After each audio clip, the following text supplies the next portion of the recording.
JD from New York here. WWE News and Rumors, week ending 6/16/2013. Now, before I get into the news, I do want to get some business out of the way. Number one, if you're not following me on Twitter, at JDfromNY206, go follow me on Twitter.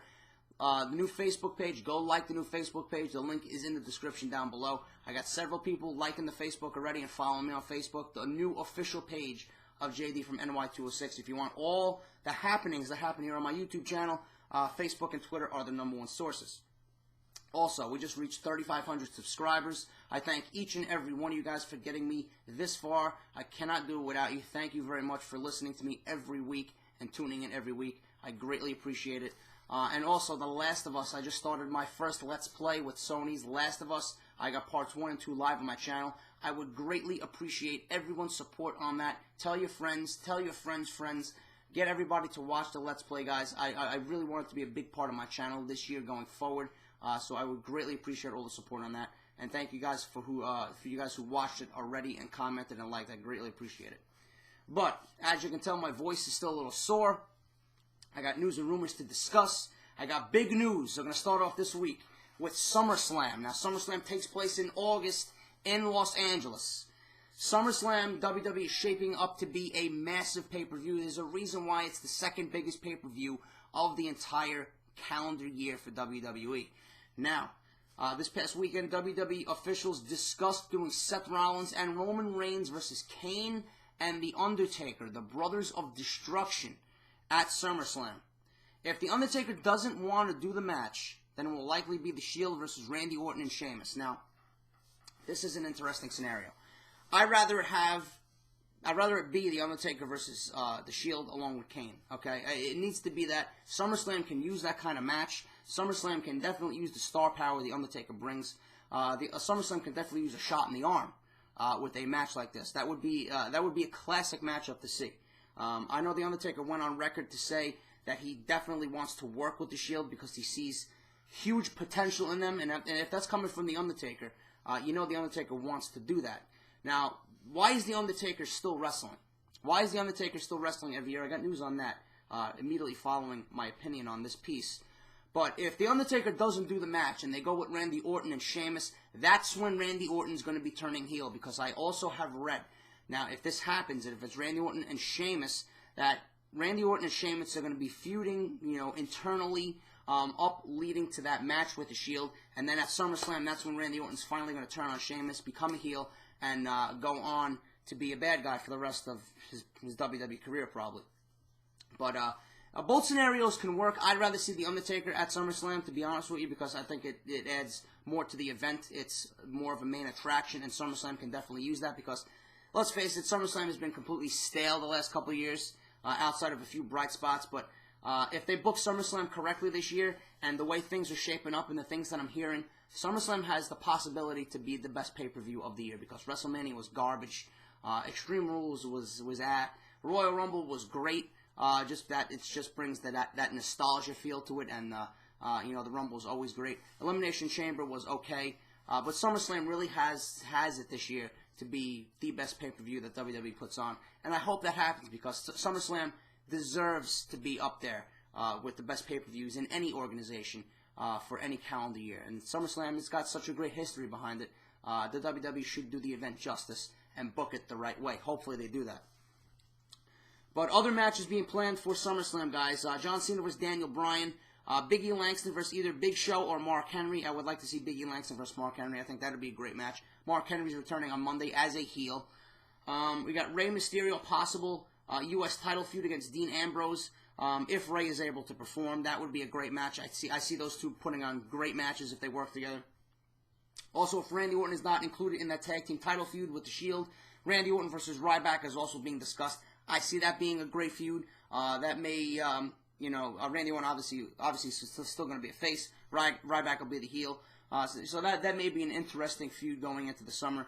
Whatever it is, WWE's got some solid ideas down. That's a step in the right direction. Hopefully, everything solidifies itself and we get a great pay-per-view out of it. That's all I can hope for.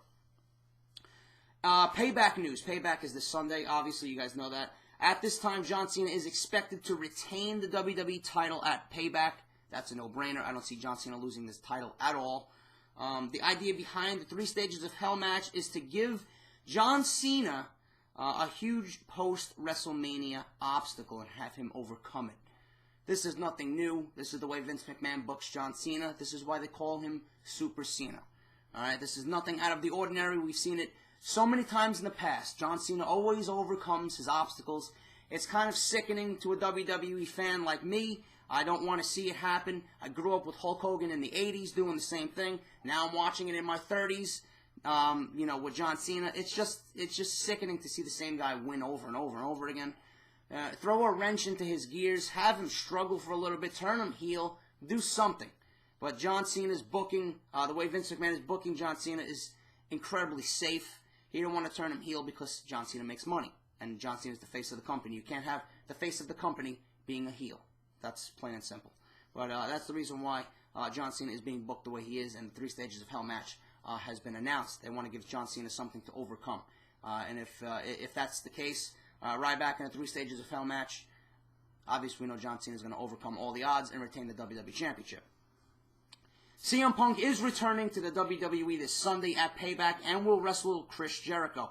Punk's return on Sunday may bring with it a new theme song for CM Punk. Okay, the lead singer of Rancid, Lars Fredrickson, indicated that he has written a new song for Punk and that it will debut Sunday at Payback. Cult of Personality, which is one of my favorite theme songs, is actually my ringtone, by Living Colour was Punk's former theme music, and that was a huge hit for CM Punk since the WWE Superstar started using it during the summer of 2011. There has been a lot of speculation about Punk's return. The expectation by some is that Punk will turn babyface upon his return. A babyface turn for Punk would be ideal at Payback, as Punk will be returning while competing in his hometown of Chicago, and it is likely to generate the best pop from the crowd on Sunday. Now, my opinion on this is 50-50, okay? CM Punk works best as a heel. Everyone would agree with me there, okay? Having Punk turn face isn't such a bad thing, because to see that crowd reaction in Chicago on Sunday is going to be something to see. It's going to be a sight to behold. It's going to be very exciting to see everyone so excited to see CM Punk back. CM Punk is probably number 2 best thing in the WWE right now. He took that time off. Daniel Bryan kind of slid past him there, but we know that CM Punk, without CM Punk, WWE TV is suffering right now. His return is going to give an instant shot in the arm and a boost to WWE TV. But with CM Punk turning face, now, does he stray away from Brock Lesnar, from Paul Heyman and feud with Brock Lesnar? Does that materialize into a feud and a match at SummerSlam? I really don't want to see that happen. I've heard rumblings about Punk wanting that to happen, but he doesn't want to have it happen too soon. Now, how they get there would be interesting. I don't know. I heard everything from Punk turning face to feuding with Brock Lesnar, turning on Paul Heyman turning on CM Punk. I heard Chris Jericho may turn heel at Payback and align himself with Paul Heyman. So it'll be Axel, Jericho, and Brock Lesnar as Paul Heyman's clients, because we all know Paul Heyman is the former boss of Chris Jericho. Chris Jericho used to work in ECW for Paul Heyman. There's so many scenarios. It should be a great night. It should be, you know, a night of surprises with the Punk return. It's definitely going to be exciting. All I know for a fact, I just know this, that it's going to be a great match between the two. You got Chris Jericho, who's amazing. You got CM Punk, who's amazing. It's going to be a top 5-star match. So it's going to be definitely something to see. I'll be at the bar watching it with my brother. As usual, you can expect my review and results after the pay-per-view is over right here on my channel. But into the news, guys. Let's continue on. At one point, it was scheduled for Randy Orton to wrestle Daniel Bryan at Payback. Now, that would have been a great match. The Usos versus Seth Rollins and Roman Reigns for the WWE Tag Team titles were also scheduled. Those plans changed sometime in the last week and a half, and now we have Orton and Bryan teaming to face Rollins and Reigns. Now, yeah, the way WWE reworked this card, I think it's in favor of the new way that they went. I would much rather prefer to see Orton and Bryan versus The Shield. The Usos need some more time on TV to get them reestablished, get their characters reestablished before jumping into a feud with The Shield. That is eventually going to happen, and I see glimpses, I see signs of the WWE Tag Team division, being refreshed again, and that's definitely a good sign. And that definitely needs to happen, because tag team wrestling is needed on WWE TV, as we see with The Shield. The Shield is just bringing that prestige back to the titles. Kane and Daniel Bryan did that before the Shield got their hands on them. You got the Usos, you got the Primetime Players, you got the Wyatt family coming up. You got Evan Bourne and Sin Cara possibly teaming up together. You got, you could throw anybody in a tag team together. Just generate that interest in the tag team division because it makes for some good TV, and I hope WWE Creative realizes that. What else we got here? The overall, as for the overall Payback card, it was changed over the weekend. WWE announced Randy Orton and Daniel Bryan. Yes, I just said that. At last word, Bryan is still scheduled to be a part of the WWE title picture in July and August of this year. Also, it's possible we see 2 heel turns at Payback. I just mentioned this. One with Daniel Bryan and the other with Chris Jericho. CM Punk is expected to go over Chris Jericho at WWE's Payback on pay-per-view this Sunday. That's a given. It's in Chicago. I would expect nothing less, at the pay-per-view with CM Punk winning, coming back from his hiatus, for his 2-month hiatus. Daniel Bryan returning heel, I do not agree with. I think Daniel Bryan's got such a huge crowd reaction right now. You got to keep him hot. You got to keep him face because the interactions with the crowd going crazy for this guy in the ring is just something to see. It's so exciting to see. It's great as a wrestling fan to see that. It brings back days of old. You got someone who's a great wrestler like Daniel Bryan being catapulted into the WWE title picture. You want him as a face going into a match with John Cena because I think it would make for a more memorable match. You don't want Daniel Bryan as a heel, even though I know he can work as a heel. Keep him as a face now. Make him win the championship now. Have him beat John Cena. Give him that one moment, that one defining moment in his WWE career, and then you can always turn him heel. You know, even though if he does turn heel, the crowd's going to cheer him anyway, because that's the kind of wrestler he is. He's like CM Punk as a heel. CM Punk is a heel. The crowd still cheered him. He still had people chanting, "Let's go CM Punk," or whatever they chant. CM Punk, It's going to be the same thing with Daniel Bryan. So, I don't even think the WWE should do anything at all. Just leave it as it is right now, and like I said, have him win the championship, have him beat John Cena. Give us wrestling fans that breakthrough moment, that shocking moment of the year where Daniel Bryan actually pins John Cena or makes him submit to the no-lock, something, but you can always turn him heel down the line. Make him win the championship first. What else do we got here, guys? WWE news, just general news here. There's been talk about finding a storyline for Christian to return, but with the word going around now is that it's been made somewhat of a priority to get Christian back on TV. He is expected back on WWE TV very soon. They don't give a definite date, but WWE Creative is looking for ways to get Christian back on TV. He's definitely needed. He can, give a nice shot in the arm for the mid-card, to the IC title feuds that are going on. I could see good feuds with him and Fandango. I could see good feuds with him and Wade Barrett. I could see good feuds with him and Curtis Axel. Even Dolph Ziggler. You can feud him with Dolph Ziggler for the World Heavyweight Championship. Even, any way you look at it, Christian is going to be a great asset coming back on WWE TV. I can't wait till he comes back. As noted earlier on my channel, I know I mentioned this once before, Big Show is out with an injury. He's expected back in mid-July. I don't know what kind of injuries he has. I think he's got a shoulder injury. But I don't really miss the Big Show. He's not one of my favorites. I'm glad he's off TV.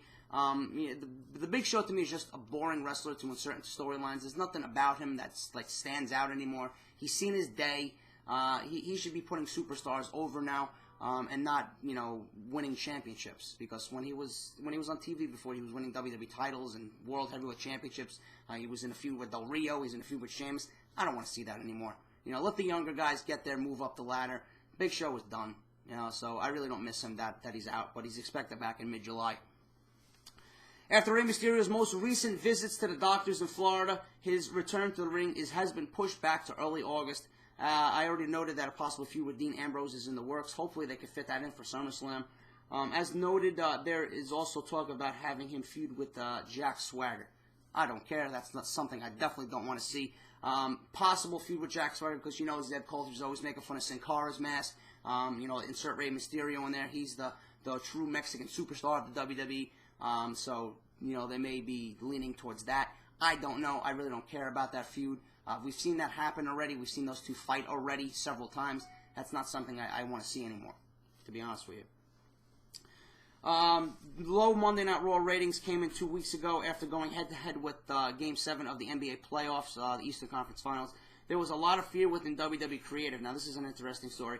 Most everyone feared that their job isn't safe, and words that Vince McMahon was blaming WWE's product more than the NBA game, as he didn't understand how big of a draw the Miami Heat are, and figured Indiana isn't as popular of a market, so the Pacers weren't really a very popular team.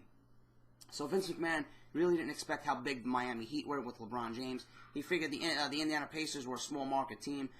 Listen, anytime you have Miami Heat playing in Game 7 of the Eastern Conference Finals with LeBron James, all eyes are going to be on that. All sports media is going to be on that. There's a reason why the ratings were low. That's the reason. Same thing's gonna happen in the World Series when you got the MLB playoffs, the American League, National League, and going into the World Series. If you're going head to head with Monday Night Raw, what are people going to watch? They're going to watch the baseball games. Anything that's a major sport, especially if it's playoff, the WWE ratings are going to suffer. Vince McMahon should know this. It's not WWE Creative's fault. They put on decent television for the last 3 weeks. They need to put on better television. They need to keep this momentum going into the pay-per-view and into Monday Night Raw, leading into the summer. But for Vince McMahon to be that out of touch, it should really tell you something.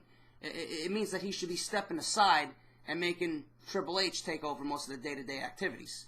I can't wait for that to happen because I see it right now that Triple H's vision for the company is bright, and he knows what to do. He knows what the audience wants, and he's relatively young. He's in his mid-40s. He knows what the people want. Vince McMahon he's in his 70s. He's out of touch. Everybody knows he's out of touch. He doesn't know what the fans want. It's all about him and what he wants. And that's the problem. Don't blame it on creative. Look what's going on. And, outside wrestling. Use that to your advantage. But Vince doesn't do that. It's all about him, like I said, and that's a problem. As for next Monday on Raw, no word yet if Triple H vs. Curtis Axel will take place on next week's show, but it likely won't happen. The match was teased in last Monday's segment with Vince McMahon and Triple H, but that was never confirmed. I don't know what's going to happen with that. We're just going to have to find out on Monday. As of right now, I still don't have any word on that match. All I know is Curtis Axel, I believe, is going to be winning the Intercontinental title at Payback in a three-way dance against Wade Barrett and The Miz. There's no reason why they would insert him in that match if they're not going to give him a run with that title. It just doesn't make any sense. And finally, guys, the Raw rating. Actually, no, I got two more pieces of news. The Raw rating was a 3.04 cable TV rating, which was up 14% from last week's year low. Last week's show drew the lowest rating of the year at 2.66. So that was a positive note going into the pay-per-view. WWE may have sold some pay-per-views with that show going into Sunday, so that's a positive note for WWE. The ring entrance for the Wyatt family at recent WWE live events has been seen with the lights going out in the arena. The Wyatt vignette begins to play on the Titantron. Bray then asks the crowd if they want to see something scary. The lights come up and the family enters with Eric Rowan wearing a goat mask. There's been some reports over the weekend that the plans for the Wyatt family have been scrapped as Vince McMahon has changed his mind on the group.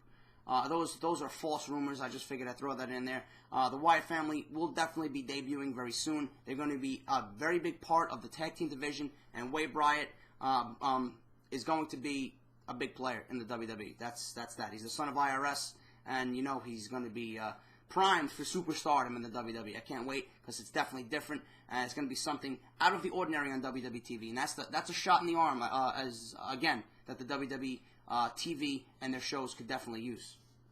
And finally, guys, what I thought was a very interesting story, I'll end it here. The Undertaker recently did an interview with the Houston Chronicle to promote SpurRaffle.com. Now, I don't know what that is. I really didn't look into that, but what I wanted to bring you guys is what was asked in the interview, what questions the Undertaker asked. Listen to this. Undertaker was asked why he continues to wrestle despite his injury history. Honestly, I love it. That's why, Undertaker said. I've got 26 years in the business and all these injuries, but WrestleMania has become so huge that it's just hard to walk away from it. I want the audience leaving that stadium going, wow.